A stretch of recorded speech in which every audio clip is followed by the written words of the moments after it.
Untold Rellik! I'm John Barnett with Bloody Breath Studios, and I'm sitting here with Untold Rellik. We just got done with an awesome-ass practice. They really rocked this fucking garage. Let's go around the room and everybody tell us your names and occupation of the band. Jack Storm, I'm the lead singer. Oh, yeah. Jody, drummer. Chaz, bass and loops. Brad, guitar. Where y'all from? Where are we at right now? Louisville, Kentucky's where the band's out of. Okay. Where are we at right now? We're in Frankfurt. Frankfurt. Yeah, the Untold Relics Industries building. So head operations out of here, but you all claim to be a Louisville band. Correct. Kind of like we do. We're from Richmond. We play a lot of our shows in Louisville, though. So Yeah. we might as well just be a hometown band from there. Right. If you don't base yourself out of Louisville, then you can't get any of the big shows in Louisville. So That's true. Like, you can't get on the local shows, you know. And same way with Cincinnati, but what are you supposed to do? Like, you just got to pick one, I guess. Yeah. You know. Brings me to my next question. What's y'all's perception of the local scene? You know, like, does it help? Or is there one? You know. You can't be an original band and expect to get very far because everybody wants to hear covers most of the time. There's a lot of people that like the originals, but as far as trying to hold on to a crowd to stand there the whole time that you're playing, if you play all originals and nobody knows what you're playing, then you're just pissing in the wind because they're going to go smoke a cigarette because it's a song they don't know. Right. And there's also the big thing too, after the pandemic. You know, Yeah. It's like people stopped going to shows and It's hard to get that energy back into it, really, Right. especially for original music, you know. yeah. So So we try to pepper in a lot of covers and along with our original stuff to keep everybody interested, and then they hear something that they've never heard before and end up, oh, can I find that on Spotify? Well, you can find all of our shit anywhere you listen to your music. like, your all set list, like it don't go like this, but it would be like something like Domination, and then Black Number One, then Pandemonic, and then Stand By Me, you know. Yeah. It's just like you have like a whole slew of different stuff that you all like to do, like the Sabbath stuff, Ozzy stuff, like, and if anybody's ever seen them before, like me and Derek has, like, they're an awesome mosh pit to be in, especially when they do Pantera and stuff. oh dude, that band Ned though, fucking A. Hey, I heard that sucks. Yes. I heard. Seriously, man, fucking badass that band. I dug you guys. I appreciate it, man. I really do. I mean, I appreciate you all, especially what you all do. The way you all look at things, you know, how you all do it. Like, you do the covers and you do the originals and stuff. And we throw a couple covers in there, but you know, we're trying to spearhead our originals in there. And you know, we might throw like a cover that we really like in there or something. You know, but props, man. A lot of original bands hate bands that do covers. I think they hate So- the stigma that surrounds it. It's like Selling out. you can't get paid being an original band really good, but then if you're a cover band, you can go to a bar and play 3 hours and get paid $400. But what they don't think about is you can't name a single big band that has not done at least a few covers. And they Yeah. probably have done covers that you think are their originals, when in fact they've been done by 2 or 3 other bands Every years big before. band. Well, here's the Them problem covers. too. It's like we found ourselves. It's like we were playing at one club and that was it because it was the only club that would, Yeah. you know, really looking for original bands. And so it's like we got to do something different. Gotta do something different. You gotta open up more doors, and maybe you all going in and showing people like, hey, there is an audience for metal, and there's an audience for harder music. You know, it opens it up from the country bumpkin crowd, you know, and the people that only come out weekend warriors. You know, you open them up to something new. And you know, with Kentucky being a very diverse state, I argue this a lot, that we have a lot of different styles of music, but it's all inclusive, but it's exclusive at the same time. Like, Which is true. And there's a lot of metalheads, but we also live in the Bible Belt, which kills a whole lot of the scene right there for metalheads and metal. But what really fucks it up for people though, it's like I went and heard Greco, whatever that band is, Greco. They got like the cellos and the violins and the saxophones and stuff. Well, Awesome let's look it up. band, but just like man, no crowd. It's like Right. what a drag. So Well, good. well, I mean, talent does not equal success in today's Yeah. market. It really don't. Marketability equals success. You know, you can be, and I said this in the last one, the Island Boys. Y'all know who the Island Boys are? God. The Unfortunately. bed bugs of humans. millions upon millions of dollars. Now that's, to me, that's a spit in the face. Yeah. It really is, especially how much talent or how much practice that we put into our stuff. You know, you all just practice for an hour. I guarantee you they haven't practiced an hour collectively in a year. Yeah. You know, but I can't say that. I'm YouTube not, famous. YouTube famous. It's a different. That's it. You don't have to be a musician anymore to be a musician. Right. You don't have to learn your instrument. Like every one of us probably slept with our instruments a couple of times. You know what I mean? I did without protection a couple times. I slept with your instrument too, man. I forgot to tell you. But no, I get what you're saying. Your ass. So outside of your local scene, outside of Louisville, what's your all's presence like? Say like Cincinnati or Lexington. Do you all like have good turnouts? Like, do people know you outside of it? You know. Not really. The Lexington and I guess southern Indiana area is our main area. We've done a few shows in Lexington and other places and stuff. Frankfurt won't let us play, unfortunately. We don't play enough radio-friendly stuff. Yeah. It really That was really sucks stuff. too because I mean we have kind of a weird like fan base of people who want to see us live. Mhm. They're like, come to Canada, come to UK, come, Right. But we can't make those trips. We just, we all got families and jobs, and it's a real drag. Unless somebody's going to pick the tab up and Yeah. stuff, then we can't do that. Yeah. That'd be a dream When come true. music pays me what my job pays Yeah. me, then I would change. Right.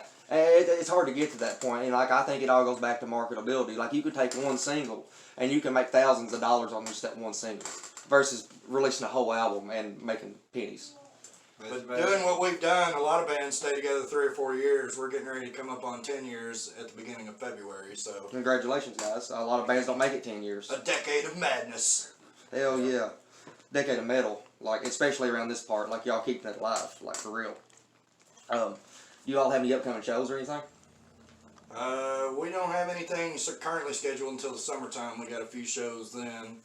I would have to look at the calendar to know the dates, though. May the 5th May and the July 5th. 1st. Yeah, and July 1st. Where's May the 5th going to be at? That's in Carrollton for a motorcycle club. It's the opening of their clubhouse. Okay, awesome, awesome. A lot of the bike clubs like to use us. Like the AMFC used us several times for shows, and other clubs tend to like to use us. I've always felt there's a stigma against like bikers and metal, but I've been proven wrong time and time again. It seems like there is in the newer crowd. It ain't just the bikers who like Leonard Skinner and Bob Seger and stuff. There's actually a metal community, and there's actually like rappers and stuff that ride motorcycles and stuff. Like it blew my mind the first time I heard a rap music coming from a motorcycle, because I'm from the southeast Kentucky. Everybody listens to Bob Seger, Leonard Skinner, Ralph Stanley, and that's what bikers play too. So it was kind of a culture shock for me, honestly. What about the second show? The second one is a show with, oh my God, you're asking me. I didn't even do my homework. One of them, Devil Be It's My at- Judge, right? Yeah, 21st. Devil Be My Judge. That's at 21st. Or Barrel Room, or whatever they call it now. We got a show with them at on 420 over there. Good date. Yeah, for our album release called Bong. Oh, nice. Awesome. Perfect date to release it. We're trying to go in more of like a stoner friendly direction, because we've always been stoner friendly, but it's like What day of the week that fall on? Thursday, I think. Thursday? I have to show up for that one.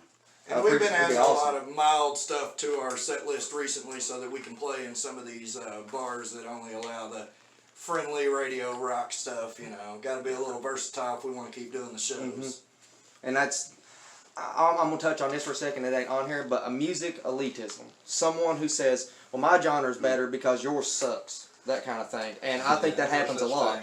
Yeah. Shouldn't be no such thing. It shouldn't be, but like, I think a musician, if you're a musician, a true musician, then you'll find the beauty in any kind of music Right. that you listen to. Be it opera, be it Native American playing drums, or whatever the case may be. You Right. find something good in all of it. see, I think true musicians feel that way, but you have musicians that come in for like, to be big in their community, like for politic reasons or something like that. Yeah. Where I'm Look from, at me. Look at me. there's one venue, and it's for strictly like bluegrass and for old Becky to get up there and shake her ass. That's it. Yeah. That's cool for them people. But it's like, well, give us a Monday. No, we can't do it. Why not? Because we don't like your music. And that's kind of the roadblock that I ran into, and that's why I moved from the mountains to central Kentucky. Now, coming into central Kentucky, there's still them roadblocks, but you're closer to places that will allow it. Right. So, like Yeah, Louisville. We've been places that we brought a decent crowd, and then after the show, the club owner will be like, well, you guys brought in a great crowd, but you chased off my regulars, Yeah. Well, we weren't here for your regulars. We were here to put on a show for the people that wanted to see us. Right. And sometimes if you can bring in your own crowd, money outweighs, personal preference. It doesn't always work that way. Sometimes even when you fill the place up, they're like, "Oh no, you chased off my regulars, so you guys can't come back." You offended one person, so you're doomed at that point, What about upcoming albums or singles or anything? Like, what was your last one y'all put out, and you got one coming up? The new one is kind of a hiatus, but it's still in the works. Okay. So. So what about your last one? Like, was it Pandemonic? Was that your last one? Actually, our most recent release is our metal opera, Break Me. Okay. That's a single, though.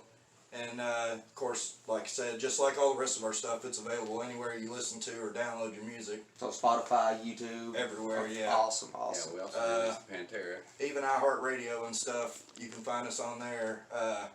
But then our most recent full album was Pandemonic. We brought that out, 2 years ago? Yeah, 2020, the end of 2020. So right during the pandemic. Yeah, that's why it's called Pandemonic. The pandemic was demonic. It was a terrible time for musicians and really everybody, honestly. There's some fucking ghosts in here. Okay, top 3 influences. Mine? Yeah. We're going around the room here. So y'all can get prepared. I caught him off guard. Typo Negative, Pantera, and White Zombie. Perfect. Joe. Probably Iron Maiden. I don't know. Great band. It's just that many of them. I know. Because Like, I took some. If it wasn't for Bon Jovi, I probably wouldn't be a drummer. Because so Maiden, Tour is just Bon really, Jovi. Yeah, and I don't know. I really liked Mark from Alabama, the country band Alabama. I like Okay. that style a whole lot too. So I've listened to a little bit of Alabama. Yeah, I prefer Georgia, a little Tennessee. But as long Alabama. as it ain't Florida line. As long as it ain't Florida Georgia line. They're all right, by the way. At first, I hated the song, and then I listened to it all the way to South Carolina and back. And by the end of it, I was singing along to it. I was like, See? but that ain't because I liked it. I just had to get used to it. I don't even know what song you're talking about, man. Thank God. Anyway, let's move on. Yours. So probably Rush would be number 1. We listened to Rush 2112 on the way here. And yeah, Rush is just amazing. It's It's what awesome. kept me playing music, and I don't know, Green Day probably. I really dig Green Day, but that's a toss-up. I seen a Green Day shirt on that 90s show last night. Yeah. She was wearing a Yeah. Green Day I shirt. used to have that shirt, but mine was black instead of green like hers. That's cool. But it's really tough because my moods change. Like, Queen is a huge influence of mine, but I mean, I also like X-Japan, Okay. And Trico is another Japanese band that I just dig. See, I never heard of them too, but I've not listened to a lot of Japanese music. But it's like I just like all the orchestration and the gothic sounds, and Break Me is one that I was really inspired by listening to stuff like that. And you said you played in like the drum corps or something. Yeah, the Marine Corps band. Yeah. Marine Corps band. Yeah, so I did the jazz, the classical, the rock. That's awesome. Yeah, just about everything. He played for the Emperor of China. Yeah, for the president of China. Yeah. Oh, cool. Yeah. Basically the Emperor. We got to play. Matter of fact, we did something that nobody else can probably ever say they did. We actually played at the American Embassy in Mongolia with a Mongolian rock band doing Enter Sandman by Metallica. Who gets to do that? That's awesome, Yeah. man. What's your influences? Probably Opeth, Behemoth, and Arch Enemy. I've seen Behemoth live. Amazing. Never really got into Opeth.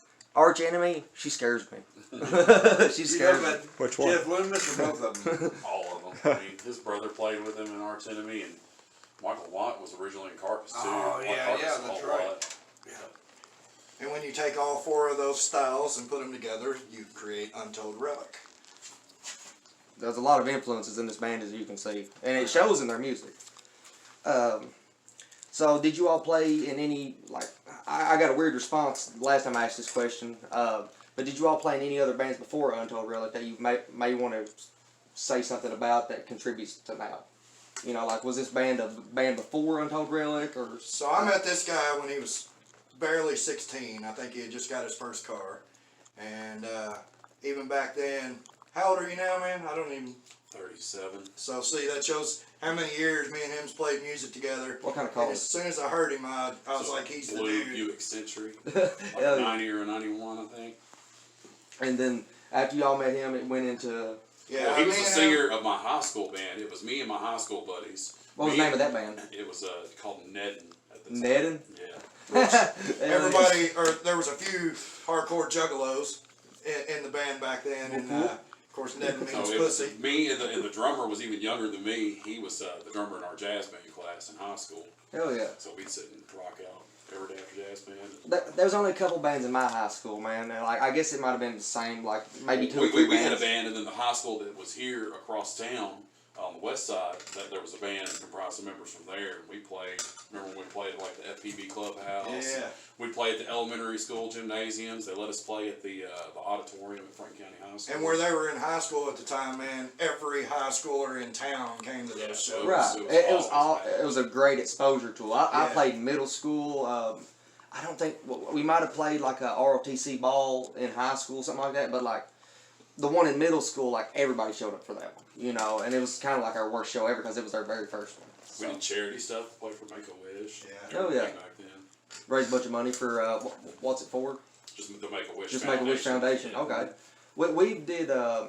We did stuff like for the music for like musicians around here, and we've even did stuff for like when the flood hit Breathitt County in southeast Kentucky. Like we tried to raise money for that.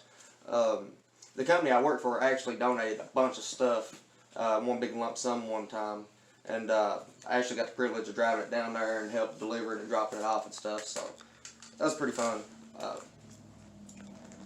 So who's the next person come in the band? A little over 10 years ago, when I was going through my divorce, me and this guy decided we were going to put a band together, and we tried a few different people and stuff, and I told him, I was like, man, if we're going to make this serious, I know the perfect guitar player, and gave this dude a call, and of course, the rest is history. We've had a few bass players over the years, all great guys, all did a great job, but we always had a little missing piece in the band, and he filled that spot perfectly. Hell yeah. He's been with us, what now, 2 years? Yeah. Yeah, so it's already been a while. And I actually answered a Craigslist ad to play in a cover band he was in, and 80s cover band. yeah, like heavy and one day metal he's just like, dude, I'm done. He's like, if I quit, you quitting? I'm like, you know, because he'd want me to be playing both bands. I'm like, I don't have time for it because I'm working on my master's degree and everything. And I was like, he's like, well, I'll quit, man. Join this band. I was like, all right, fuck it. What was the name of that band? Electric shock therapy. Yeah. Electric Shock Therapy. Hell yeah. Yeah, and I used to play in a bunch of bands around the Kansas City area before I moved here too. So You want to name a few? I had a punk band called Bitch Dog, which Bitch was Dog. yeah, that was a good time. That's good shit, man. And then I played in a band called Phase One. It's really cool because the drummer and the guitar player now play in the band Head East from the 70s and 80s. Yeah, I've heard of Head They, East. they tour. They're like in the Rock and Roll Hall of Fame and all that good stuff now. That's so, cool. Yeah, so that's kind of cool. It's like every now and then say hi to them, stuff like that. So, what's the future plans of the band? Keep play, rocking. play music as long as we freaking can, man. As long as people keep showing up to the shows, we'll keep doing them. And then when they stop showing up to the shows, I guess we're back to the garage. I mean, it works sometimes, man. Sometimes it's like that Metallica thing where they had to take it back to the garage because their whole stage collapsed or something. Is like the end of their movie. Yeah, they had to take it back to the garage. I thought that's pretty innovative, you know, because a lot of people hasn't seen, like, especially people who come along in the Black Album era, you know, even the Saint Anger era. They don't understand like what Metallica was before that, you know.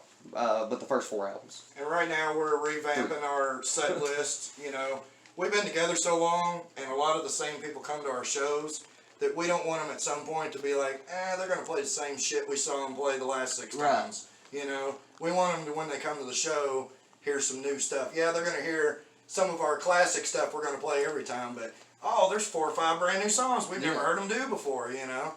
So, like, my 2 favorite ones from you all is Black Number 1 and Domination, you know. So, hopefully I'll keep them in there, but I want to hear some those new are stuff too. staples. Those are ones that we not only paid for the copyright fees for, but have also recorded and put on Spotify and everywhere else. So check those out too. Yeah, those are good time for sure. Yeah. NIB, it's like I have so much fun playing that one. Just Yeah. I get to get on the distortion and have fun with it, you know. Speaking of good times, what's a fun story within the band? Funny story. It'd be embarrassing. You can tell it right now. We don't really hang I out. can tell a previous story from an old band me and him was in. It was funny as hell. That'll work. One time, we used to practice in this old Morton building, and one time I grabbed my microphone off the top of, now, never lay your microphone on a damn amp, you never know what crawls on it. Here's proof. I picked up my microphone, went to belt out the first verse of the song, felt something drop in my mouth. Spit it out, kept singing. While I'm singing, I look over on the amp. There's 4 or 5 little rat pellets on the amp. So clearly I got a rat pellet in my fucking mouth, you know, so. That's shitty, man. I'm sorry. Yeah, that was a shitty Yeah. situation. But I finished the verse and the song before freaking completely out. Who was that one chick back in the day who had bird shit on her? And I think she kept on going. I can't remember. Sinead O'Connor? I can't fucking remember. She deserved it. Okay, so do you have a story from a show? Got an interesting story about a show? We're boring. Usually we're on such a tight stage. It's usually him and I are playing this little dance contest to make sure that we don't bump into each other. Has anybody ever fell off? We haven't really fallen off, but it's just a matter of, it's like the first few shows learning the moves when he's going to Yeah. go behind me or in Like front I got of me. hand signals, I'll Yeah. touch him certain ways on his shoulder or something. He knows to step up or backwards or whatever. It took us a while to get that down. So there were times we were almost tripping over each other on The stage. touching does not go any further than these two.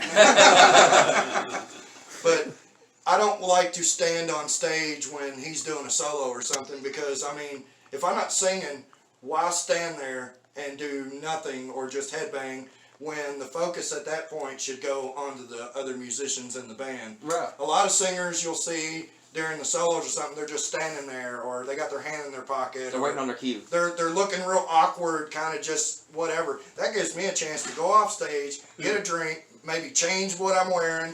Because, you know, let's face it, when you're on stage for an hour or two, you sweat like a pig. Yeah, at least wipe yourself off. Oh, yeah. You know, and then I do, you know, a couple songs I wear a certain mask or I'm always swinging the machete around. You know, it gives me an opportunity to get that shit ready for whatever song we're There's, going to do. there's not a lot of room for error. We're on you know. stage though. It's But- like sometimes when they do solo, I like to go over and jam out I'll with tell Mr. you- Bradley here, and I'm just like in the middle of the solo. I'm like, what the fuck am I doing, man? I can't play next guy. He's too fucking good, you know. So yeah, I have to go back over to my side of the stage. He blows my mind every time I watch him. Like, he's just all over the place. Like, he just makes that his bitch. First time I heard these guys play, it's just like he invited me to some show, and man, I heard Brad just doing these sweeping arpeggios. I'm like, I want to play with this motherfucker. That's what I said when he was 16, and he's like 30 times as good now.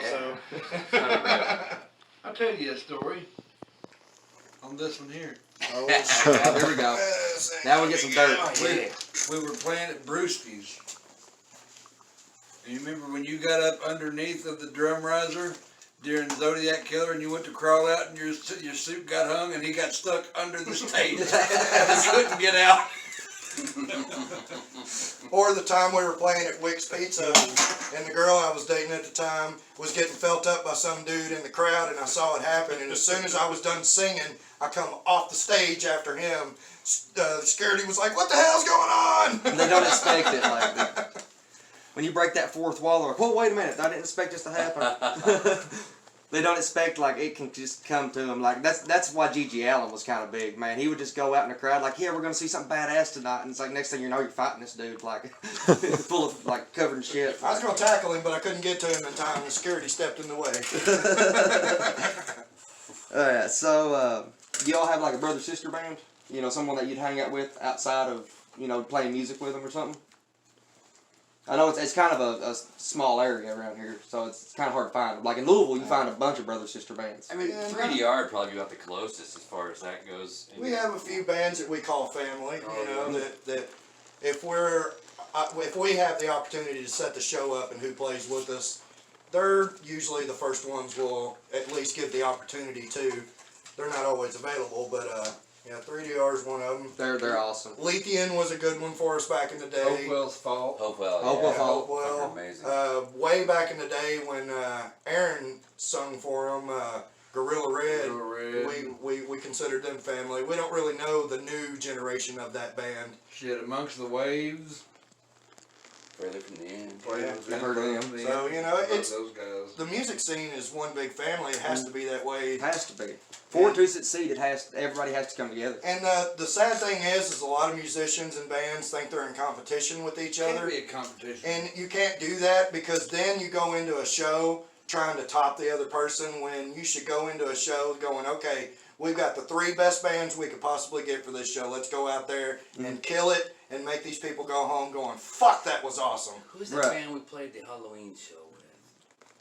That was a lot of pot ago, man. I can't remember. They were at? so good. We're at 21st, but they were didn't play so it. good. I can't remember. Oh, you're talking about the Misfit cover band. Yeah, they were Clinch so Fits, good.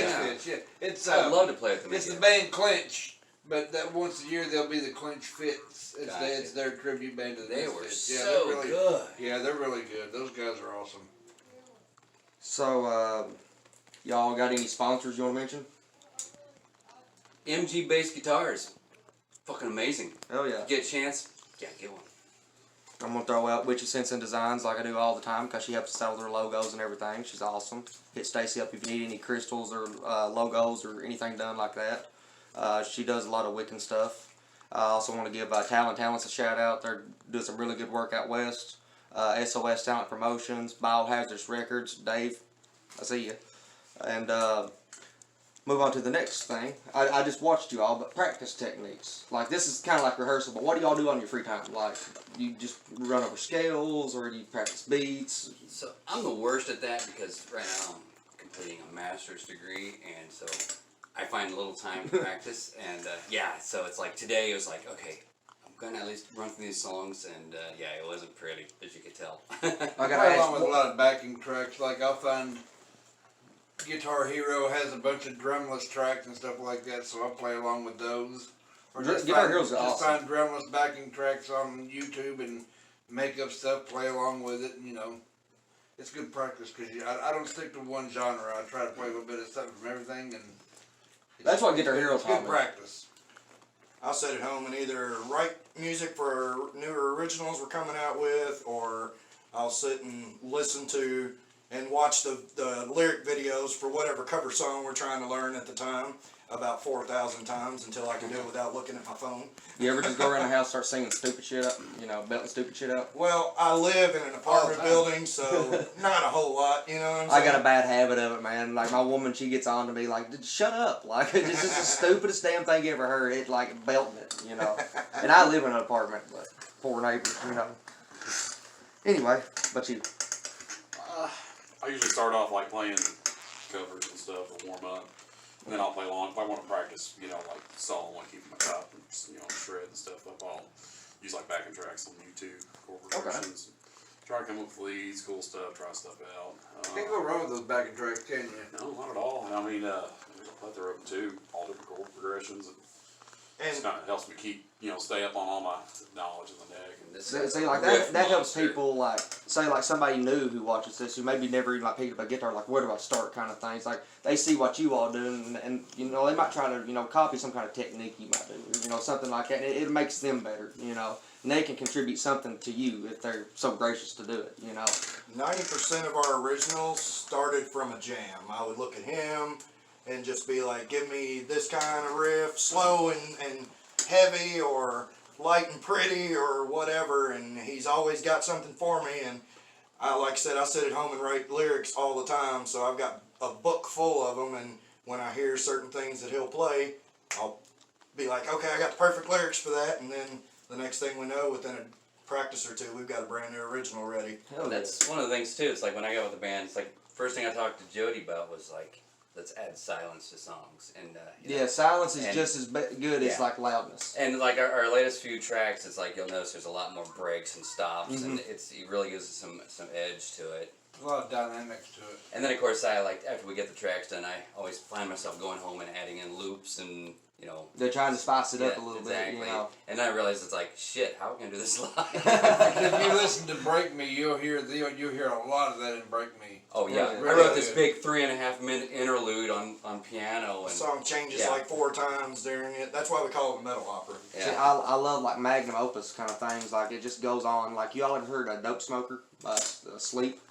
I think it's like 45, 50-minute long song. Holy shit. It's about these like guys who are taking weed, like carrying weed through the desert, and that's what it sounds like. They're just trucking along, and they have these like special made masks that are gas masks. They're just sitting there smoking the whole time, like it's cool, and it sounds like it. Like I got one that I want to get worked up so bad, but it's so huge, and there's so many synth and strings and everything in there. I don't know if we could pull it off, but it'd be just a badass song. Once We'll be able to pull it off in the studio. Pulling it off on stage will be a different story. I could argue the Beatles couldn't pull half their stuff off live either.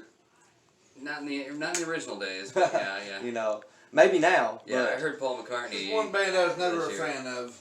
the Beatles. Yeah. I kind of like them because I play love their Beatles rock stuff. band. I love their stuff. Yeah, I play I'm a Beatles rock Zeppelin band. fan. I like them all. yeah, I like them all exactly. They Yeah. all have their pros and I cons. recently just got so into Zeppelin 3, and it's like, fuck, what a good album. That's good. That's a good way to spend 6 months of your life. Yeah. I'm not At saying least. they're bad musicians, it's just the music itself that Yeah, never appealed to me. They have But their a own left-handed style. bass player, I mean, It Oh, was I mean, like, those I never guys- really dug the Beach Boys until one day I broke out Pet Sounds. Pet It's Sounds. Like, oh my god. The total different Yeah. album. I Like, totally get how Sgt. Pepper's was made now. It's you like, didn't like Surfing USA? I wasn't into the surf music, but man, Pet Sounds is just such an eclectic album. It really is. I heard Pink Floyd was recording in Studio B while the Beatles were recording in Studio A on that album. Oh, really? So I don't remember which one it was. It was either like Wish You Were Here or Metal, or it might even been Dark Side. It was one of those. It was a big album though. Yeah, it's crazy. So how do y'all perceive shows? Like, you see them as a benefit at all? What do you mean by that? Like, do you gain fans from it? Do you sell merchandise? Like, Oh yeah, definitely. I mean, the whole point of us doing this in the garage is to get as many shows as possible. You know, okay. that's why we're sitting here Our happy right now, adding a bunch of covers and stuff to our set, so that we can get in some of these bars that won't let us go in and play our original music. You know. It's crazy. They could at least give somebody like a Wednesday. Like, But hey, we pepper in our originals anyway, and Right. they don't even know it. So as far as they think, oh, they're playing another cover song. Nope, that's one of ours. and a lot of times these bars don't check out the band before they book them. No. Like, we've hurt feelings before because it's like, we thought you was a Leonard Skinner band. No, we're not. Like, well, you ran off half my bar. It's like, well, they're gone now. And I you mean, know, really, the whole bar. I mean, really, they want to get the drinks and the good music, so the girls come in. Because if the girls come in, the guys come in. You know? Yeah. And they start buying beer. And Some girls don't listen to Death. yeah. and a lot of the covers we play are considered classic rock, even though they're from like the 90s and late 90s and early 2000s. People don't realize that's already 20 years ago. 20 you years know? is classic rock. And so you go into a bar and you play, you know, the 90s stuff, and they're like, oh, I thought you were a classic rock band. Well, we are. We're just not playing 70s and 80s music, you know. Well, what is classic rock? You know, is it just the stuff that you hear on the radio? Is that where classic rock comes See, I from? knew I was getting old when I suddenly started hearing all the shit I liked in high school on the classic rock station. Like, oh man, I'm that old now. But for us too, it's like, you know, we play like classic rock, but also we'll play classic like Fade to Black, and people are like, fuck, you know. Yeah. Yeah, things like that. So like Rush, people would consider them classic rock, but what are they? It's progressive. Progressive. Like, okay, I would say like 1974 music, like around that time period, 76, like Foghat, Ram Jam, bands like that. That's what people perceive as classic rock. Maybe even ACDC. Skinner, ZZ Top. Yeah, even though it's Southern rock, but to them it's classic Yeah. rock. Yeah. You know, and that's the way it'll always be to those people. Because here lately, a lot of music's all getting thrown into one genre. Well, so I In perceive all it as honesty. different. Everything's getting subcategorized so much. As far that as it's metal, separated. yes. But look at your country and your pop. Oh, and yeah. hip hop and all that. It's all being blended into one big genre. Well, look where they're Well, at. they turn around and take metal, and now you got progressive metal and death metal and this kind of metal and that kind of metal. Divide. Fucking metal. If you divide it, Come they'll on. fall. Matter of fact, when I got with this band, I remember one time I was like, yeah, death metal. And he was like, no, dude, we're horrorcore. I was like, okay, we're horrorcore, okay. Okay. Like, there's a big thing going on about death metal and deathcore right now, and like, I understand people want to do their own shows, but I don't know. Like, don't jeopardize your show just because you don't want a death metal band on there or whatever. You know. Something else to think about, you know, we play a lot of covers as well, but they're so, like I said, from the 90s and stuff and early 2000s, and a lot of the people that come to your shows are in their 20s. And when you're playing these, hell, sometimes they think that's your song when in fact it was from a big band from 20 years ago. They never heard. And they never got to hear it, but you just introduced them to something that they may go home and look up and find a whole new band that they never even knew about. Right. For the longest time, I thought You Really Got Me was a Van Halen song. I did too. And I found out it was the Kinks. Yep. And I was like, wow, I kind of like this version too. I mean, I like them both, to be honest. I always thought Live and Let Die was a GNR song. I had no idea there was an older version Paul of it. McCartney Wings. Yeah. I mean, everybody has a song they can come up with. Like, I like the cover better than the original. And then there's also Whiskey ones in I the like the Jar. original better than the cover. Summer Breeze by Typo Negative. Yeah. You know. A lot of people don't know that is a cover from the original Summer Seals and Croft. Breeze! Who? Seals and Croft, I believe. Seals and Croft. It's a big difference. Careless Whisper when, who was it? Bisquick? Wait, no. Who was the band's name? That song called Remedy also. Oh, Seether. Seether, yes. Their version of that is a lot better than George Michael's. So that ain't an original song. I didn't know that. Careless Whisper. Yeah, no, that's not the theirs. Wham song. Okay. Yeah, it's an old one. Well, I know Limp Bizkit did a Wham song, They did Faith. Faith. And that was a banger for them. It really was. That was a great version of it. I think it really helped them out a Was lot. Faith Wham or was that just George Michael's? It was well, I don't know. It might have been George Michael. Yeah, I don't. One of the only songs that people can name by Alien Ant Farm is Smooth Criminal. That's definitely not theirs. That's Michael yeah. Jackson. That's a fun song to play. So, what kind of band merchandise y'all got? Oh shit, we got everything. Shot glasses, t-shirts, we even had pandemic masks made up and stuff. Hell yeah. We got 4 or 5 different kinds Got of some t-shirts. rolling trays made. Rolling trays. Hell yeah. We had some koozies done for a while. Hell, even pencils and stuff. Of course, that was a while back. Those are all gone. Press and peels. Yeah, press and peel stickers. We got a big variety of things. And like I said, the t-shirts alone, we've got what, 4 or 5 different ones Yeah. of those. Yeah, I get bored and start changing colors and stuff. Where can you find them at? Well, unfortunately, just at our shows. We don't have a website or anything. You Fair can enough. order them from. More reason to come to the shows. Print each one individually, and so it's like when I have time, I make some more. But the merch box is full of stuff, so. Oh yeah. So if your clothes are getting dingy, don't go to Walmart. Come to one of their shows. Buy a T-shirt off of them. Buy 2 your or 3 shot of them. glass. Yeah, buy 2 or 3 of them. One for each day of the week. If it ends with Y, buy one. So at your all shows, Yeah. basically. And you mentioned rolling trays. Yeah. Is that those same rolling trays? Yeah. Witch and Sense and Designs rolling trays. Had to throw that one in there, man. Yeah. She does a really good job on it. We ain't made some since then, to be honest. But I think she's moved a couple times since then. We're hopefully get shot glasses started with like glass etching and stuff like that, and then do rolling trays again. T-shirts. I ain't wearing one. Usually I'm wearing one. But what about your last show? How was it like? When was our last show? 21st, wasn't it? Yeah. How'd that go for y'all? It was a good one. Was it with the Clinch It was Foods? Clinchfish, yeah. Yeah. Yeah, Whether it was a we're good turnout. playing for just the sound man and empty beer bottles or 2,000 people, we're putting on the same show. So. That's what I tell everybody. Either 3 or 300 do the Yeah. same show. To us, it really doesn't. We're just on, if we're on stage, we're in our happy place. But the thing we don't like though is when a promoter will fuck with our starting time or change stages on us, things like that. It's like, don't do that at the last minute. Don't do it last minute. Don't give us broken Yeah. promises.